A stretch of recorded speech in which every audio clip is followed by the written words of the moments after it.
ধোয়া ওঠা এক প্লেট গরম গরম ভাতের চালের খিচুড়ি খেতে খুবই সুস্বাদু। হ্যালো এভরিওয়ান, আসসালামু আলাইকুম, welcome back to my channel. আজকে আমি রান্না করব ভাতের চাল দিয়ে হাতে মাখানো খিচুড়ি। ঘরে থাকা সামান্য উপকরণ দিয়ে এই রেসিপিটি করা যায়। ভাতের চাল ও ডাল সবার বাড়িতেই কম বেশি থাকে। এর সাথে দিয়ে দিব লবণ, আদা রসুন বাটা, কাঁচামরিচের ফালি, সামান্য পরিমাণ হলুদের গুঁড়া ও মরিচের গুঁড়া, পেঁয়াজ কুচি। এগুলো কম বেশি সবার বাড়িতেই থাকে। আর রান্নার জন্য সাদা তেল দিয়ে দিলাম, স্বাদ মতো লবণ, আদা রসুন বাটা,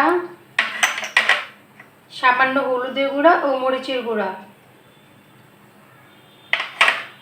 দিয়ে দিলাম 2টা পেঁয়াজ কুচি, 3টা কাঁচামরিচ ফালি করে দিয়ে দিলাম এবং দিয়ে দিলাম স্বাদ মতো তেল, পরিমাণ মতো তেল, যার যতটুকু লাগে।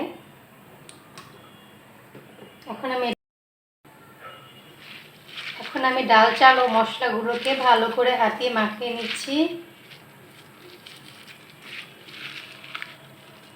এই রেসিপিটা তৈরি করার জন্য খুব বেশি কিছুর প্রয়োজন হয় না।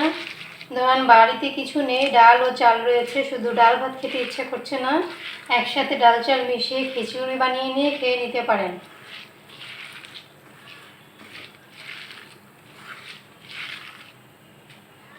ভালো করে মাখিয়ে নিচ্ছি।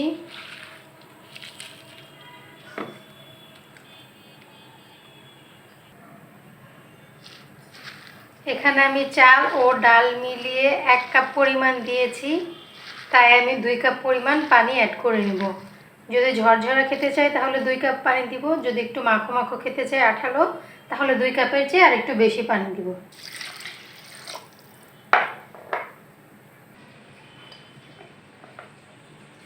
দিয়ে দিলাম 2 কাপ পানি। এখন আমি এটাকে ঢাকা দিয়ে চুলাতে বসিয়ে দিব।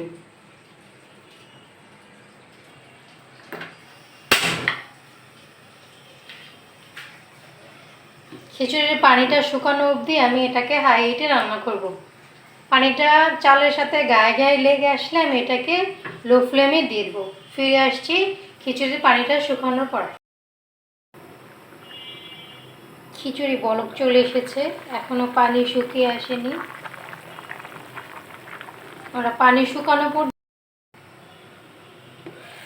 খিচুড়ির পানি কমে আসছে।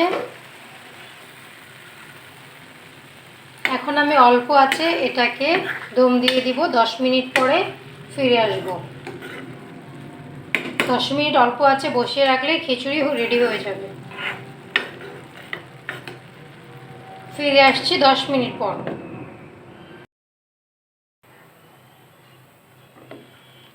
তৈরি হয়ে গেছে আমার ভাতের চালের অল্প উপকরণের খিচুড়ি। এখন সার্ভ করে ফিরে আসছি।